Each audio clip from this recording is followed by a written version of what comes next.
à tous, je suis très heureux de vous retrouver ce nouveau numéro de School TV Le Mag. Vous en avez l'habitude, une demi-heure, 30 minutes sur la scolarité de vos enfants, avec à chaque fois une thématique forte. Aujourd'hui, on se met en mode mission, orientation, et on s'intéresse au domaine de la publicité. Quels sont les métiers, quels sont les dream jobs dans la pub? Mathilde Vessel se vous répond dans un instant, elle sort sa loupe. Y a-t-il une culture pub en France? Comment s'en forger une? Et surtout, quelle place pour la créativité? Vit-on une ère d'originalité ou plutôt de recyclage? On en parle dans un instant avec nos deux invités. Et puis, quel est l'impact du digital sur la pub? Quelles sont les mutations actuelles et surtout à venir? Le digital bouleverse-t-il le champ des possibles? On en parle dans un instant avec Éric Delannoy. Bonjour Éric. Merci d'avoir accepté notre invitation, vice-président de WNP, je veux dire WNP, mais c'est WNP effectivement, What's Next Partners, une célèbre agence en France. Et on est également en plateau avec David Boadjiu. J'ai fait l'effort, je sais que c'est d'origine roumaine. David, comment ça va? Très bien, merci vous. Étudiant super bien à l'IUT de Paris, Rive-de-Seine, en deuxième année de BUT, information et communication et bien évidemment publicité. On parle avec vous dans un instant, exactement, juste après la loupe de Mathilde.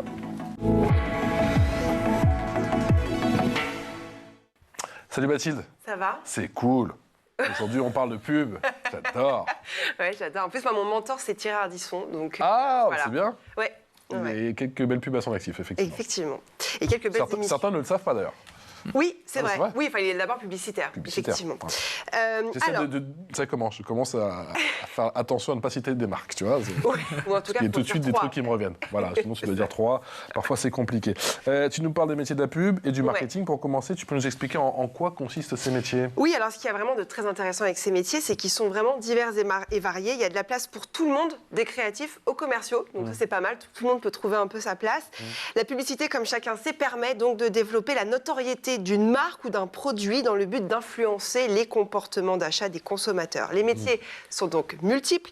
Pour les créatifs, vous avez directeur artistique, concepteur rédacteur, illustrateur, directeur artistique web, directeur de création. Il y en a encore plein, mais je n'allais pas tous les énumérer. Pour les commerciaux... mais non, mais c'est pour pas vous ennuyer. Pour les commerciaux, on a chef de publicité, directeur de clientèle, directeur commercial, chargé du développement, chargé de production, etc. Il faut savoir que la publicité en France emploie plusieurs milliers de personnes. C'est un énorme secteur. On retrouve des diplômés au profil différents, issus des écoles spécialisées, d'écoles de commerce, d'instituts d'études politiques ou encore d'écoles d'arts appliquées ou d'universités. Comment on s'oriente dans tout ça? Alors, ça dépend quel poste vous visez, évidemment. Ouais. Alors, il existe le diplôme national des métiers d'art et du design, mention graphisme, qui peut ouvrir l'opportunité de devenir, pour commencer, effectivement, assistant en agence de pub, graphiste ou designer, packaging. Il existe également le BUT, information communication, parcours publicité, qui est délivré dans des IUT, instituts donc universitaires de technologie. Au programme de ce BUT, expression écrite, sociologie, droit, communication, marketing, création publicitaire, etc. Et puis un stage complète la formation. En deuxième année, vous avez le choix entre 5 parcours. Parmi eux, vous avez la publicité, évidemment, pour apprendre à gérer les aspects d'une stratégie publicitaire, du marketing et de la créativité en pub. Il y a aussi la solution université ou école privée? Bien sûr. Oui, après un bac+2 dans le graphisme ou la communication, vous pouvez choisir une licence professionnelle, métier de la communication, option publicité. Pour les masters à l'université, on retrouve le master information et communication, parcours marketing, publicité et comme du CELSA, qui est une école, qui est une université très reconnue. Il y en a d'autres, évidemment. Et oui, Patrice, il y a effectivement les écoles privées qui forment à la publicité. Il y en a une 50aine à peu près en France. Vous avez fait le CELSA, vous? Non, pas du tout. D'accord. Non, moi j'ai fait les cours Florent, rien à voir. Certaines sont plutôt orientées pour les créatifs, d'autres concernent la stratégie des médias ou management des marques. Les frais de scolarité, bon évidemment c'est payant, donc ça va de 5 000 à 10 000 euros l'année, ça dépend évidemment des écoles. La plupart des écoles forment en alternance sur une partie de leur cursus. Ce sont des métiers qui ont été en grande partie digitalisés. Eh oui, tout à fait, on va en parler évidemment tout à l'heure, mais Internet a vraiment révolutionné le monde de la publicité. Les métiers sont de plus en plus pointus, comme par exemple data scientist, responsable web marketing ou encore planeur stratégique. Il y a encore plein de métiers qui vont arriver dans les prochaines années. On en parle tout de suite, expression orale. Merci beaucoup Mathilde, c'est parti. L'expression orale avec David Boadjiu, étudiant à l'IUT de Paris, Rive-de-Seine, en deuxième année de BUT, information, communication et publicité. On va parler justement de l'orientation dans un instant. Et Éric Delannoy, qui est vice-président de WNP. Éric, la pub, ça sert à quoi? La pub, ça sert à beaucoup de choses, Patrice. Ça sert à rendre des marques désirables. Je Je fais mon grinchetier, il y a toujours des gens qui te disent c'est ça quoi la pub. Non, mais ça sert à rendre des marques désirables, ça sert à rendre des causes désirables aussi, parce qu'on travaille aussi pour des grandes causes. C'est vrai. Et pas que des marques commerciales. Parfois, c'est d'ailleurs des plus belles pubs, je trouve, à chaque fois. J'ai l'impression qu'on met les moyens, Il y a plutôt moins de moyens, mais il y a beaucoup de créativité, plus de liberté aussi. Donc ça, c'est vrai. Et puis voilà, ça crée aussi, ça invite à changer aussi les comportements. On parle beaucoup de RSE, c'est-à-dire de durabilité. C'est pas forcément ultra sexy, le durable, toujours. Et notre boulot, c'est aussi de le rendre sexy. C'est vrai. David, tu réponds quoi à ceux qui te disent que la pub, ça sert à rien? Qui devrait venir avec moi en cours pour voir. Justement, ouais, pour voir. Et j'ai l'impression qu'il faut être vraiment complet, parce qu'on a entendu effectivement Mathilde un petit peu énoncer toutes les matières. Tu apprends quoi, toi, en deuxième année de BUT? Globalement, en fait, on a quelques matières qui sont transversales sur les plusieurs années. Donc, comme vous avez cité l'expression écrite, qui est quand même essentielle au quotidien. Ouais. Mais après, on a des cours très théoriques, comme vous avez cité, le droit, l'économie, etc. Mais on a des cours beaucoup plus pratiques, de création, justement. Et après, on a des travaux en groupe où on vient mêler un peu tout ça. Pour montrer justement à nos professeurs qu'on est capable d'être très polyvalent. Et comme vous avez cité tous les métiers de la publicité, nous en tant qu'étudiants... Pas tous, on n'avait pas le temps. Mathilde n'avait pas le temps. Ah non, j'ai pas le temps. Mais nous, en tant qu'étudiants, on doit être capable justement d'avoir toutes ces facettes-là pour pouvoir réaliser et mener à bien nos projets. Et tu as déjà une idée en tête sur ce que tu veux faire? Parce que c'est un peu comme dans la banque, Mathilde l'a dit, il y a 1000 métiers où tu attends justement au fur et à mesure et au gré des stages, j'imagine, de te faire à vrai dire, là, je suis un peu à une période où je dois un peu choisir justement. Et moi, dans ma jeune carrière, non, ça m'arrange pas. Mais dans ma jeune carrière, moi, j'ai surtout été du côté commercial. D'accord. Mais peut-être que je me destine aussi à la création. Et ça, c'est à voir en fonction des écoles, justement. C'est vraiment différent, ces deux aspects. Ça n'a rien à voir. Donc, si vous choisissez une branche après... Quand tu vois les CRA, quand tu vois les commerciaux, en général, moi, je trouve que... Mais c'est vrai, il y a une énorme différence. Donc, mais en même temps, il y a certaines agences qui sont quand même assez petites. Qui mélangent. Il faut être polyvalent, du coup. C'est ça. Si on est dans une grande agence, c'est vrai qu'il y a ce côté-là commercial, créatif. Mais quand on est dans une plus petite agence, on a besoin d'être polyvalent. Et donc, un créatif peut très bien être amené à vendre lui-même ses projets, à négocier, etc. Donc, quelque part, on retrouve un peu tous ces aspects-là. La polyvalence, justement, c'est quelque chose qu'il faut développer aujourd'hui quand on veut évoluer dans le monde de la pub en 2023 ou pas forcément? Je pense que c'est par nature polyvalent, c'est-à-dire qu'on peut difficilement être dans une agence. Moi, j'ai un background plutôt commercial. D'accord. Mais j'aime beaucoup la création et je pense que c'est difficile de se débrouiller, d'évoluer dans une agence sans avoir cette sensibilité-là. Donc, m'est arrivé aussi de prendre mon stylo, d'écrire des slogans, de proposer des signatures, etc. Donc, ça fait partie de ce qu'on doit tous être. Après, ça reste quand même un métier spécialisé. Je pense qu'un directeur artistique, un très bon directeur artistique, c'est quelqu'un qui va amener une valeur ajoutée formidable. Et je prétends pas, moi, ex-commercial ou commercial, à pouvoir rivaliser avec ça. Donc, comment il marche justement pour un ex-commercial le processus créatif? Alors, tu l'as dit, c'est avec une feuille, un stylo, plutôt des mots au début, plutôt un slogan, ou ça peut être... un dessin, ça peut être... Ça dépend, comment ça fonctionne? Alors, je pense que ça commence par une grande écoute de la problématique. Ça, c'est un vrai boulot en tant que tel. Écouter, c'est pas toujours une qualité que tout le monde possède, mais c'est très, très important. Et puis après, il faut commencer à imaginer un axe de discours, pas forcément une réalisation, mais parce qu'on peut faire beaucoup de choses, on peut dire beaucoup de choses. Donc ça, on appelle ça le brief. Et ça, c'est en soi un acte qui est aussi créatif. Et puis après, il y a la réalisation, la concrétisation de l'idée. Comment tu vois ça, toi, justement, le processus de création, toi qui as plutôt une appétence, j'ai l'impression, pour le côté market? Pour moi, c'est quand même le plus beau côté de l'agence, parce que c'est avec ça qu'on fait rêver les gens. Ouais. C'est quand même une agence sans créatif, même si les commerciaux, ils sont essentiels. S'il n'y a pas de créativité, s'il n'y a pas de création de réaliser, on n'est rien, quoi. Donc, c'est quand même la partie centrale, je dirais, quand même, d'une agence. Et c'est aussi celle qui fait le plus rêver, parce que quand on voit les jeunes, par exemple, quand je vois mes camarades un peu dans la classe, c'est un peu à chaque fois sur les projets la partie qui nous titille le plus, parce que c'est là où on prend le plus de plaisir, c'est là où on s'amuse réellement. Et qui vous challenge le plus, j'imagine. Ouais. C'est un métier qui fait encore rêver. Comment tu le vois dans les yeux de tes comparses, si je puis dire, à l'école? Je pense que ça dépend aussi des profils de chacun. Parce que c'est vrai que pour être un créatif, il suffit pas de savoir dessiner, il suffit pas de savoir manier les logiciels. Il faut quand même avoir ça en soi et être capable de chercher des idées, de trouver des idées. C'est quand même un métier assez... Ouais, il faut une certaine culture aussi, une culture générale, une culture de la publicité, voir ce qui s'est fait avant. Est-ce qu'il y a peut-être, alors sans citer de marque, est-ce qu'il y a peut-être des publicités, toi étant gamin, qui t'ont peut-être marqué? On en a tous, mais qui t'ont peut-être donné... Vas-y, je suis prêt. Si jamais tu cites une marque, j'en cite 3 autres. Pas de souci. Vas-y, je suis prêt. De toute façon, on va y arriver. On va arriver à 2, on va y arriver. Vas-y. Mais non, mais il y a peut-être des marques, des pubs, pardon, qui t'ont marqué. Bien sûr. Moi, c'est aussi ça qui m'a fait en fait me lancer dans ça. J'étais en terminale, je vous avoue que moi j'étais destiné à être militaire. Donc, ah oui? D'accord. Je voulais être militaire. Rien à voir. Rien à voir. Et au final, je me suis dit, mais moi au quotidien, avec mes amis, avec ma famille, moi je suis toujours le premier qui vend les choses. Si on doit aller quelque part, c'est moi qui vais leur vendre le truc. Et je me suis dit, c'est quelque chose en moi. C'est clair. Et quand j'y repense, c'est vrai que les pubs de ma jeunesse, c'est quand même ce qui m'a marqué. À chaque fois qu'on regardait la télé, on avait envie de les passer, ces publicités. Parce que c'était quoi? Vas-y, on y va. C'était quoi les pubs alors de ta jeunesse? Les produits laitiers. Les produits laitiers. Voilà, ça, ça va, on n'a pas besoin de...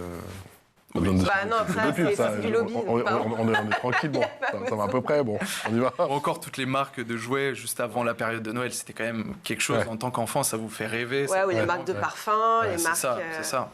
Et je pense que c'est aussi ce côté-là qu'on a, nous, en tant que publicitaires, de pouvoir faire sortir les gens de leur quotidien et de leur faire rêver à autre chose. Parce que c'est un peu notre métier, c'est pas du cinéma non plus. Qu'on est parfois, elle est limite. À la limite. Oui, ça dépend du budget. Ça dépend du budget. En tout cas, c'est un bel hommage à Eric. On a cette culture pub en France? Oui, on aime la pub en France. On aime la pub. On est un pays de pub, ouais. On est un pays de pub, on l'est devenu un peu sur le tard. On l'était peut-être moins que les Américains, qui ont été vraiment les précurseurs en publicité. Les anglo-saxons ont été très longtemps la référence.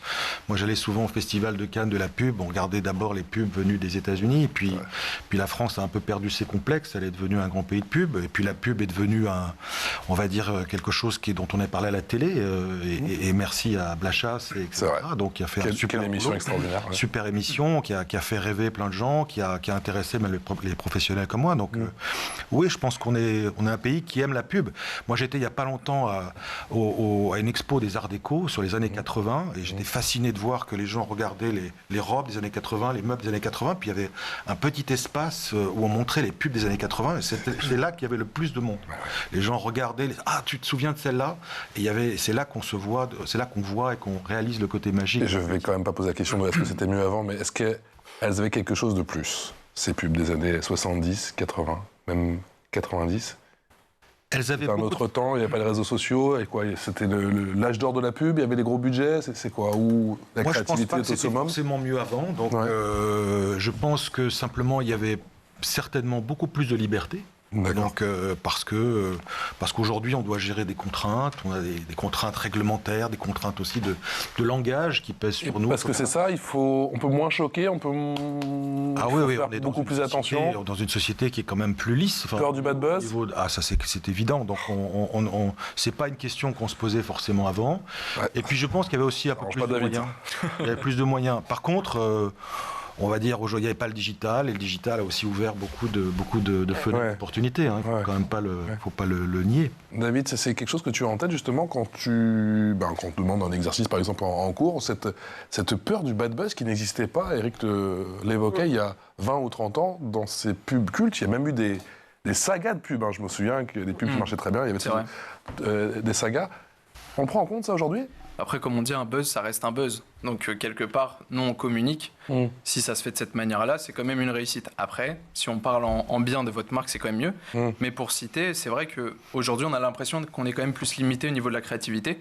C'est vrai que... Toi, tu fais partie des adeptes de bad buzz ou pas, enfin buzz ou bad buzz, peu importe. L'important, c'est qu'on parle de nous, c'est ça? Ça dépend. Parce qu'il faut contrôler derrière. Bien sûr, ça dépend. On sent que c'est pas toi qui vas contrôler derrière. Allez, je repasse le bébé, les gars. Il y a un bad buzz. Allez, c'est parti. On est créatifs, on est commerciaux, c'est pas à nous de gérer. Mais au niveau de la créativité, je dirais pas non plus qu'on est plus limité parce que maintenant, il y a de nouveaux moyens, comme Eric mentionnait, le digital. Oui. Maintenant, les supports, en fait, on peut avoir vraiment de la créativité dans les supports. Autrefois, on voyait des affiches. Et la créativité était dans l'affiche même. Maintenant, l'affichage a aussi. Dans la presse écrite. C'est comme ça que la publicité aux États-Unis a commencé au 19e notamment. C'est vraiment dans la presse écrite. C'est vrai que maintenant, ça a vachement. Mais maintenant, on peut voir qu'il y a beaucoup plus de créativité aussi dans les supports qui sont utilisés. Ouais. Autrefois, on avait, comme vous disiez, la presse. Les affiches. Maintenant, on a des affichages numériques gigantesques sur les buildings. On a des publicités sur les réseaux sociaux. On a les influenceurs.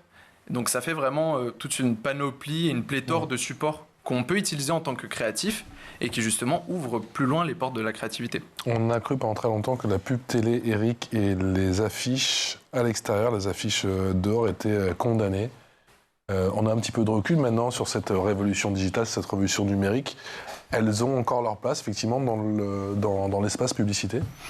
Ce qui est clé, Patrice, c'est le temps que passent les gens devant les médias. Donc, c'est ça qu'on achète dans la publicité. Hein. On achète de l'attention.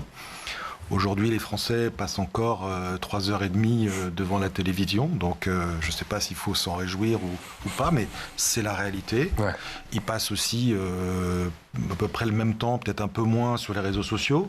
Donc, c'est aussi là qu'on va les toucher. Donc, oui, tant que des gens sortent dehors et regardent la télévision a un avenir. Et puis aujourd'hui, il suffit de voir certains gros opérateurs, on va dire du digital, qui font une offensive sur le 30 secondes télé. Donc voilà, donc les choses convergent complètement. Donc ça devient, on voit même les frontières s'estomper fortement entre les deux.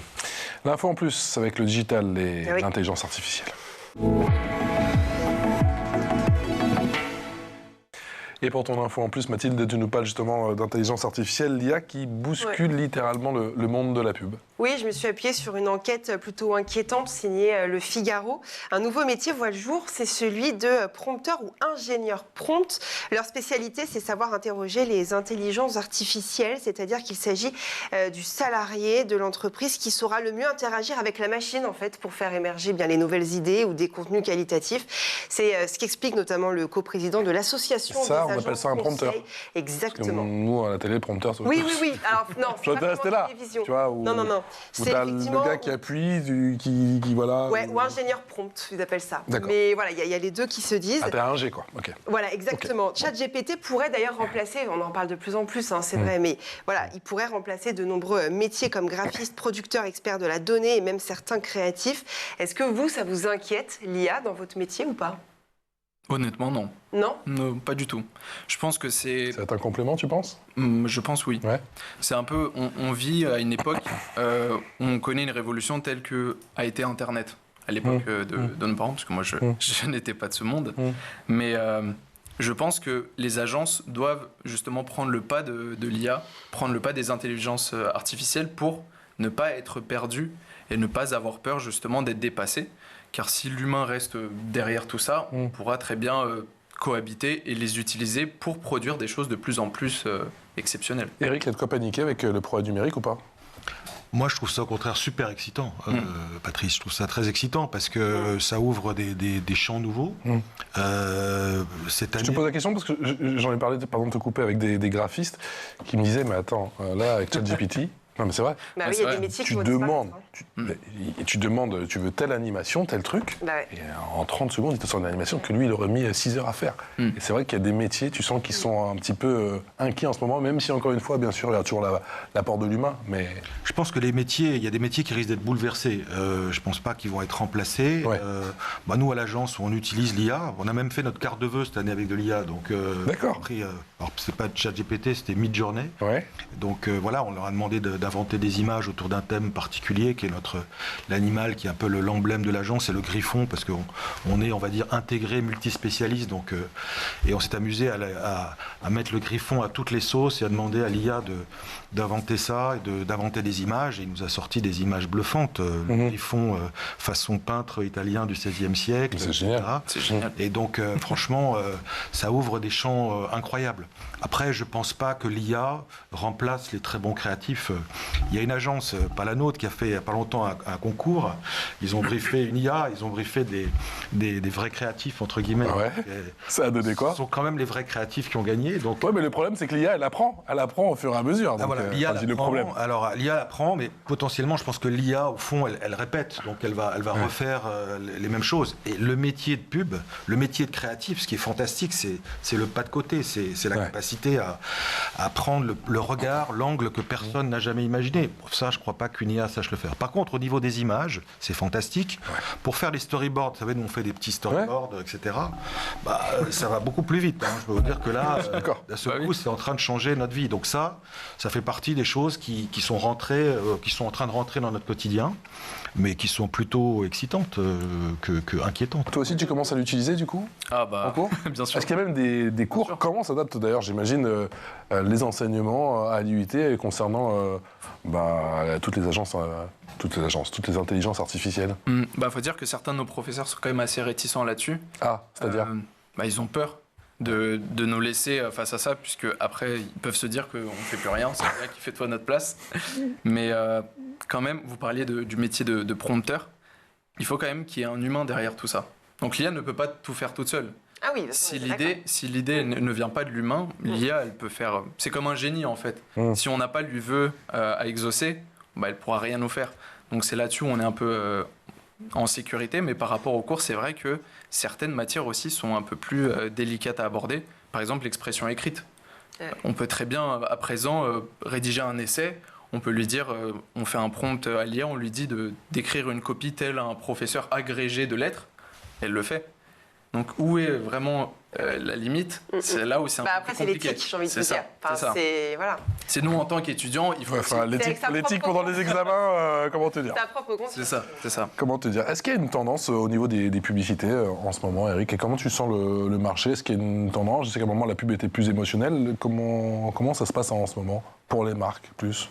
Je suis pas sûr qu'il y ait une tendance. Je pense que l'émotion est toujours quelque chose qui est plutôt, on va dire, valorisé, on parlait de l'IA, il y a un petit phénomène de mode, c'est les marques qui vont faire leur pub avec de l'IA, donc c'est une bonne façon de faire parler de soi de façon assez simple.